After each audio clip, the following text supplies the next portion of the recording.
Good morning, everybody. Welcome back to Brands Hatch for day 2 here of the, penultimate event of the season for the British GT Championship. It is not the penultimate event of the season for the Ginetta Junior Championship, though. They have still got another 2 events after this one. However, Rocco Coronel, your championship leader, is on the verge of, let's say, putting one hand firmly on the championship trophy. A couple of good results today, and he will head to Croft next time out, needing really to do the bare minimum to seal the deal with several races still to spare. We've got bright sunshine, gorgeous conditions here this morning at Brands Hatch. A big crowd on hand as well to enjoy the show. And if you joined us yesterday afternoon, you've already seen part 1 of the show. A fantastic opening race of the weekend for the Ginetta Juniors yesterday. Proper junior racing, 3 and 4 wide racing throughout the mid-pack. At the front, it was an awful lot more settled, though. Fred Green got the early lead away from Max Cuthbert, who had started on pole position, with a fairly robust pass at Druids on lap 1. From there, Max sort of settled in behind Fred, waited and waited till the final lap to make his move. But when the final lap came, he couldn't find a way past Fred Green, who went on to claim a 3rd race victory of the season, and it was that win that has prevented Rocco Coronel, the runaway championship leader, from being able to wrap up the title today. Rocco needed to beat Fred yesterday in order for that to be a reality. So it will roll on to Croft, but of course what happens across the 2 remaining races this weekend will have a significant effect on what the point situation will be going to that penultimate round. It's Fred Green who has pole position again for race number 2. It's the 2nd fastest lap times from qualifying yesterday, which decide the grid. So Fred Green from pole. It will be Max Cuthbert alongside him, hoping to undo what was done to him yesterday when he was on pole position and Fred Green pipped him to the win. And it is the championship leader Rocco Coronel who lines up 3rd on the grid. The one of the 2 Red Bull backed drivers on the grid. Scott Lindblom, the other R-Racing Red Bull driver. You can see his car several rows further back. Well, he was right in the thick of that phenomenal midfield battle. There were, at any given moment during that race, 2 or 3 overtakes happening seemingly at any one time. It was one of those Ginetta Junior races where it never really settled down from about 4th place on back, and some sketchy moments, but largely very clean racing.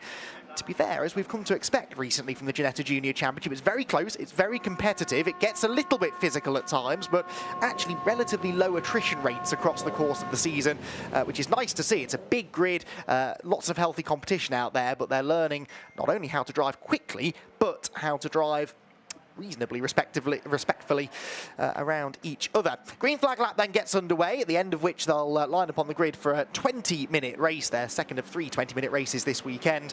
And Fred Green looking to try and notch up win number 4 by the end of the weekend. Fred Green then from pole position alongside Max Cuthbert. Rocco Coronel 3rd, top 3 all rookie drivers. The first non-rookie is Alfie Slater, another R-Racing driver starting from the outside of row 2. Row 3 then for Harry Bartle. He was a hard charger yesterday, fought his way through the order. He'll be starting 5th alongside Colin Cronin. Aussie driver Jarrett Clark is next alongside fellow Aussie George Proudfoot-Nalder for MDD Racing in 8th. Row 5 is where Scott Lindblom starts from. That's further back than we're accustomed to seeing the Swedes, so he should move forward from there. Torrin Byrne, likewise really, fell backwards to about 18th place in yesterday's race, but today starts 10th. Noah Young was in the mix before a mid-race spin at Westfield. He's got American Ethan Carney for company on row 6. Row 7, Emilio Del Grosso and Josh Henry, whilst Josh Watts comes from 15th, another who made a lot of ground up yesterday. Max Murray, his company on row 8. Row 9, Matthew Chihuahua and Revy Lake for Elite Motorsport. Then it's Spaniard Raul Zanzaren and Felipe Reich completing the top 20. Henry Cameron and Katrina E next, Fox Motorsport driver alongside Tim Gray, Motorsport prepared car. Then it's Lewis Goff for Project R and Andrew Robinson for E3 Sport at the back of the grid.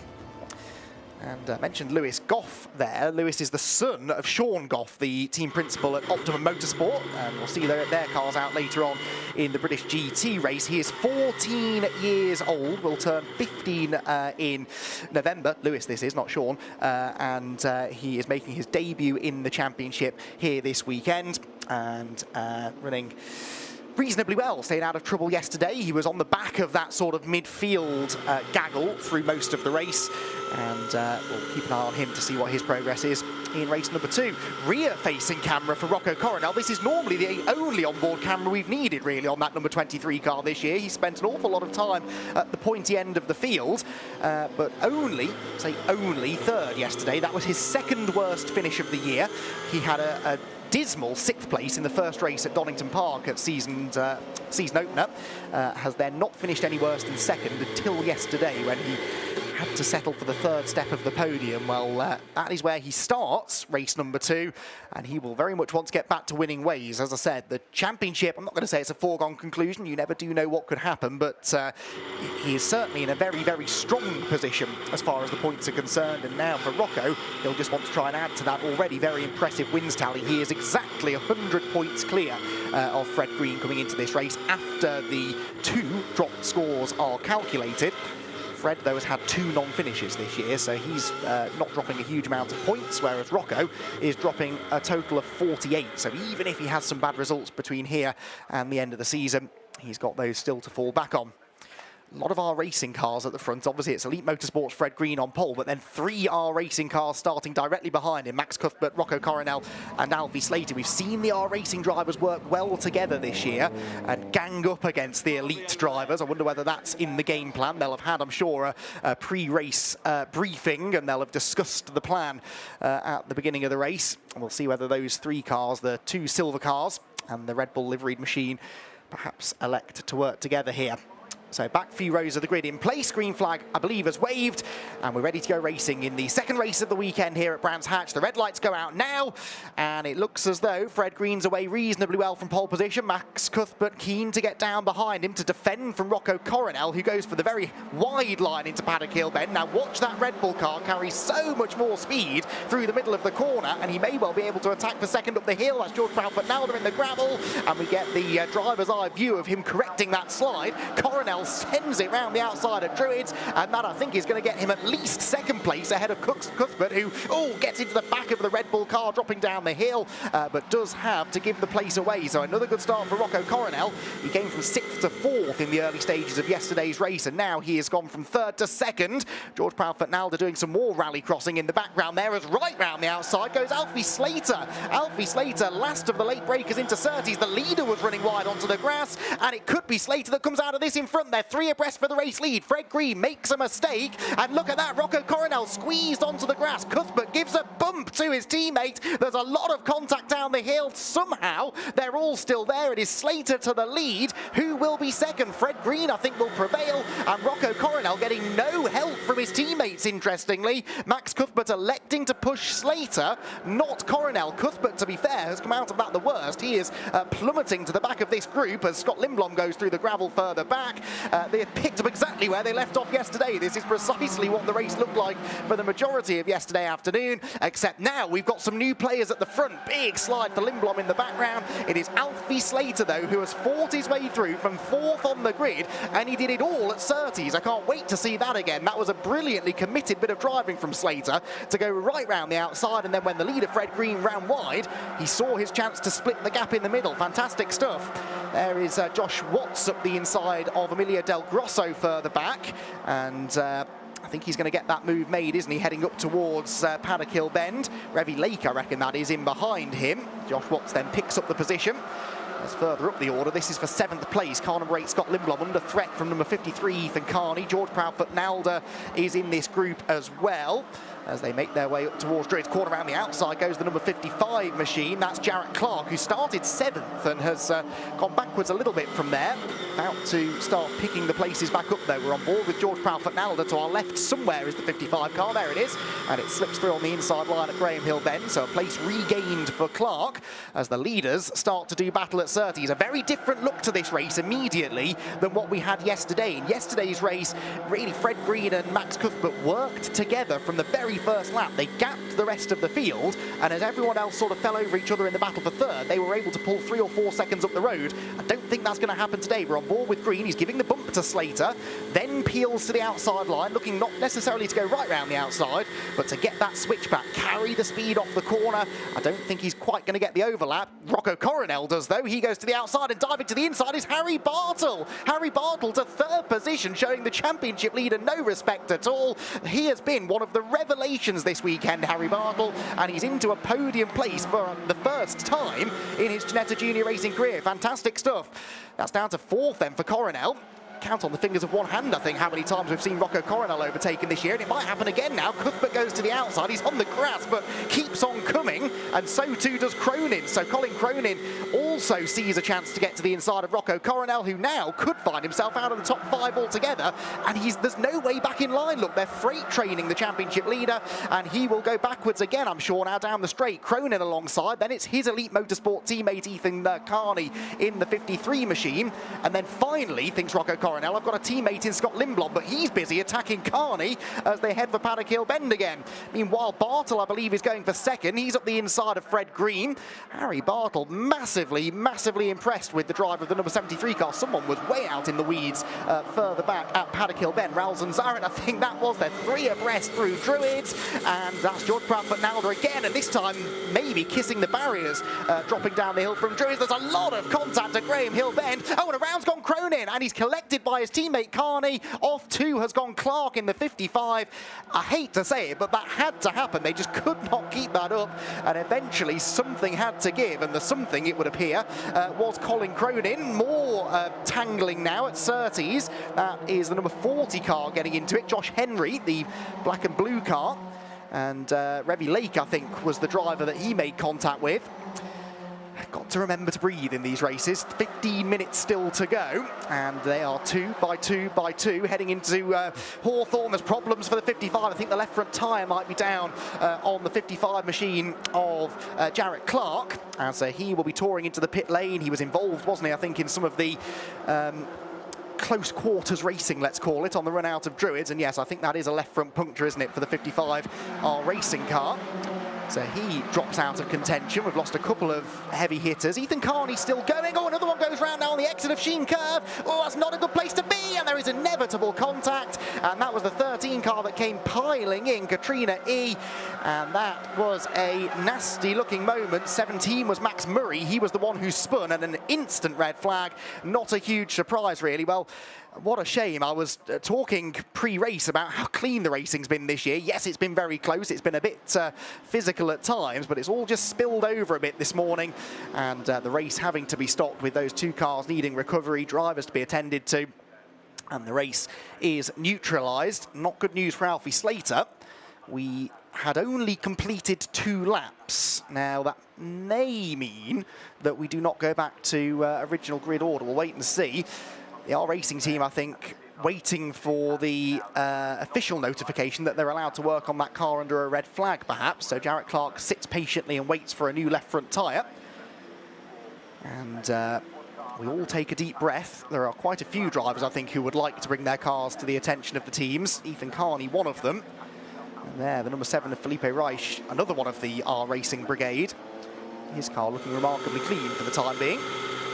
So, time of the red flag, Alfie Slater the leader, Fred Green second, Harry Bartle third. Like I said, fantastic stuff from Bartle up to this point. And Harry Bartle, who has been really on fire this weekend. Cars being immediately sent through the rear entrance of the pit lane area. They'll line them up in the pit lane, I suspect, so that they don't have to do a loop of the Grand Prix circuit, where, of course, there is the recovery operation going on. And so the cars will filter through into the pit lane, and we await further news on a potential race restart. So, unfortunate situation then, and that race was starting to bubble up quite nicely at the front, wasn't it? I'm intrigued to see when we do go racing again how the dynamic works between the R Racing and Elite cars at the front. And of course, you've got a few other players in there now. Harry Bartle for Pace Performance. Harry's been around all year. Yesterday did briefly consider whether this was his first round of the season, because he's never really troubled the top 10 all year, and now here he is in podium contention. Had, as I said, a strong result yesterday, and now finds himself, well, at the time of red flag, sitting in third place. The big crowd enjoys the sunshine and awaits news, as we do, on a race restart. Very, very healthy crowd on hand today at Brands Hatch. I was down there amongst them watching the British GT warm-up session this morning. A lot of enthusiasm from the crowd. And a nice mix of clearly very knowledgeable, die-hard motor racing fans, and then, you know, families here for a day out. They're perhaps an example of that. Maybe making their first ever visit to a racetrack, and they've picked a good one to come to. The Brands Hatch Grand Prix circuit, a favourite among fans and drivers alike. And it's an added bonus that the weather so far has been very pleasant. Temperatures climbing into the 20s now. Track temperatures will be getting on for 30-odd degrees before too much longer. It's a very warm August day here at Brands Hatch. It's not always been the case when British GT and Ginetta have rocked into town, but for this weekend at least we are being treated to some very, very favourable weather. So let's take a look back, shall we, at some of the incidents from before the red flag. This was what all kicked off down at Graham Hill Bend, and it was Rocco Coronel who got into Cronin. So contact between Coronel and Cronin at Graham Hill Bend. And that's what sent Cronin around. This was the George Proudfoot Nalder view. Now he tries to go around the outside here. That's Rocco Coronel directly ahead of us. To the right, the yellow and black car is Cronin, who gives Rocco the big squeeze at Druids. Oh, George does glance off the barriers. And then, as he rounds Graham Hill Bend, there's tyre smoke, there's dust, there's bodywork, there's a spinning Elite Motorsport car. And George Proudfoot Nalder says, thank you very much. I've just gained about 4 places out of all of that. And then immediately starts gesticulating to drivers around him to work together and to try not to lose touch with, I believe that's Lindblom, isn't it, directly ahead of us, and Rocco Coronel in front of him. But how quickly your fortunes can change in Ginetta Junior racing. George Proudfoot Nalder, who within the space of, what, 5 seconds went from thinking, oh no, my race could be over here, I'm heading for the barriers, to suddenly finding himself gaining a whole heap of places.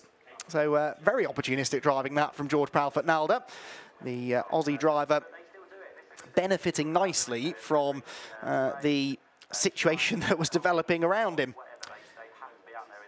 So, as I said, we await news on potential restart. Cars are on the grid, so they've not actually been sent into the pit lane. That's good news. They are instead lining up in pit lane.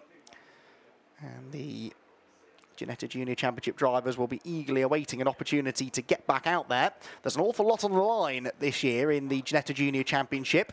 The overall champion, potentially Rocco Coronel, will receive a credit from Ginetta of £20,000 and free entry into any Ginetta Championship of their choice next year. So if Rocco Coronel is able to and wishes to graduate to another Ginetta Championship, then he is able to do so.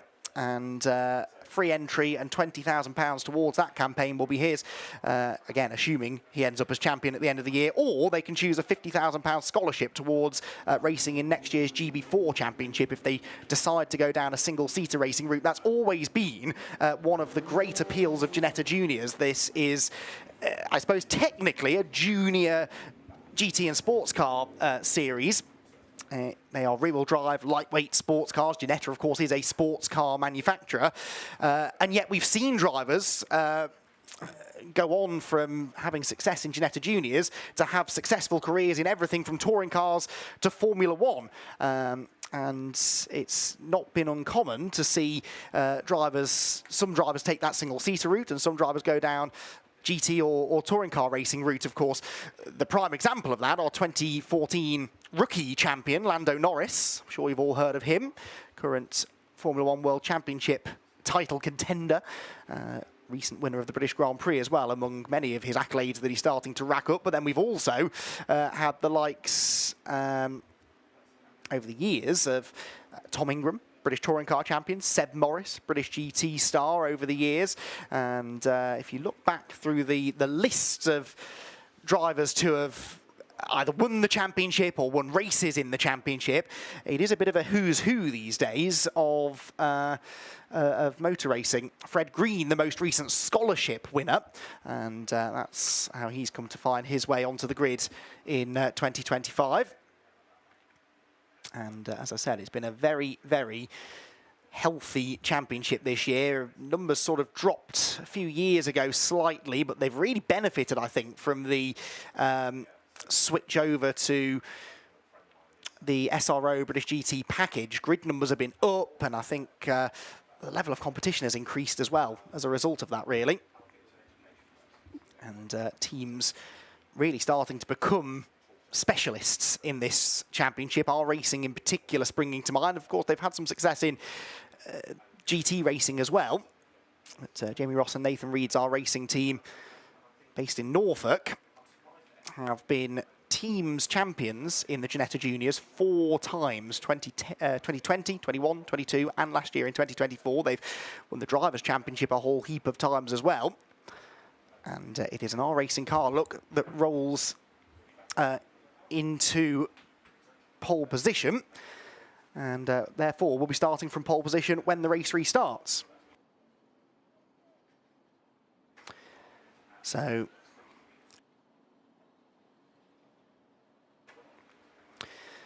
cars then filter through. This is a good sign. I'm hoping that we're going to be getting a restart at some point. And teams, of course, the main reason for lining the cars up on the grid is so that the teams can now have access to them and access to the drivers. The drivers are sitting in the cars, slowly baking in the heat. And the teams will be keen to go and have a chat with them, maybe hand them a bottle of water or something just to cool them down and let them know of the situation. And teams will now head over and have a chat with their drivers. Let's take a look back, shall we then, at George Proudfoot-Nalder's view of the opening few laps or few moments of the race. Off the line towards Paddock Hill Bend, for now all things are going quite well, but was it 2 or 3 times we saw George off the road in the couple of laps of racing we got? It started here where he drifted wide, seemingly of his own accord, at Paddock Hill Bend. That opens the door for Jarrett Clark, Scott Lindblom, Torin Byrne to get up the inside. And now George is still stuck on the outside line at Druid. So through goes Ethan Carney. And Ethan very cleverly there just slips across the nose of the 25 car to cover the line into Graham Hill Bend. George had to think about going up the inside, elected not to, still gets a good run, but then gets a squeeze from Ethan. That's then his second grassy excursion of the race, and we're only 3 corners into it. He does at least keep his foot in it, gets the inside line through Surtees, soaring away at the wheel. That's the dust from Fred Green being squeezed out wide. I wouldn't mind having another look at that moment, actually, because this was pretty scary stuff going on at the front of the field at this point as they dropped down Pilgrim's Drop. They were 3 abreast for the lead. George Proudfoot-Nalder actually enjoying a bit of clean air around him. Look, doesn't feel the need to defend into Hawthorn. Turns in nicely, carries good speed through the right-hander. Look, closes in on the pace performance car of Torin Byrne. Drivers defending ahead of us, but we're slipping up the inside, and that's going to be 1, maybe 2 places gained. He nuzzles up to Jarrett Clark's car and buys himself a ticket to the inside line through Dingledale, except there's a car to his inside, and that's Ethan Carney. Fantastic stuff. This is, in a nutshell, what Ginetta Junior Racing is always like. You've got to have your wits about you. From every angle, you could be attacked or attacking another driver ahead of you. Then he heads out of Stirling's, a frenetic opening lap this. I've already lost track of what position we're in as we turn through Clearway's corner, about 9th, I think.